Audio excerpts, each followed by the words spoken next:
आइए जानते हैं कहानी बैंडिट क्वीन के नाम से मशहूर भारत की मोस्ट वांटेड वुमन फूलन देवी की, जो किसी के लिए मसीहा थी तो किसी के लिए खूंखार हत्यारन। और आखिर कैसे सरेआम दर्जनों लोगों को मौत के घाट उतार देने वाली फूलन देवी आगे चलकर देश की सांसद बन बैठी।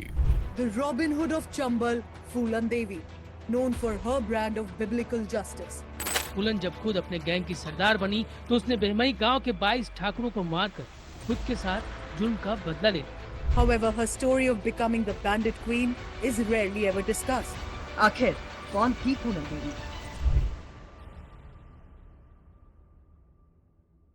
फूलन देवी का जन्म 10 अगस्त 1963 को उत्तर प्रदेश के जालौन जिले के एक छोटे से गांव गोरहा का पूर्वा में एक दलित परिवार में हुआ था।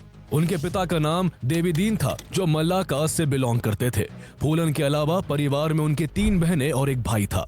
गरीबी के कारण उनका परिवार दूसरों के खेतों में काम करता था। उनके पास जो थोड़ी बहुत जमीन थी उस पर चिकपीस, सनफ्लावर्स और पर्ल मिलेट उगाकर किसी तरह गुजारा होता था। बहुत कम सुविधाओं में भी सब कुछ ठीक चल रहा था। लेकिन कुछ समय बाद जब फूलन के दादा का निधन हुआ तो उनके पिता की जमीन को उनके चाचा बिहारी लाल ने जोर जबरदस्ती से छीन लिया और उनके परिवार पर खूब जुल्म ढाए। फूलन देवी का स्वभाव शुरू से ही गुस्से वाला था। फूलन देवी उस वक्त केवल 10 साल की थी, लेकिन फिर भी वो अपने चाचा के विरोध में डट कर खड़ी हो गई।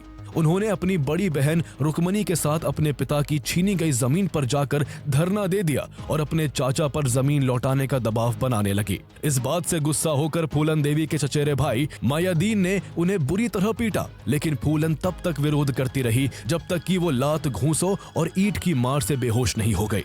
फूलन को इतनी छोटी सी उम्र में इन विरोधी तेवरों की वजह से बहुत बड़ा खामियाजा भुगतना पड़ा। उनके इस आक्रामक रवैये के कारण उनके घर वालों ने एक गाय और एक साइकिल के बदले में मात्र 11 साल की फूलन की 45 साल के एक अधेड़ आदमी पुत्ती लाल से शादी करा दी।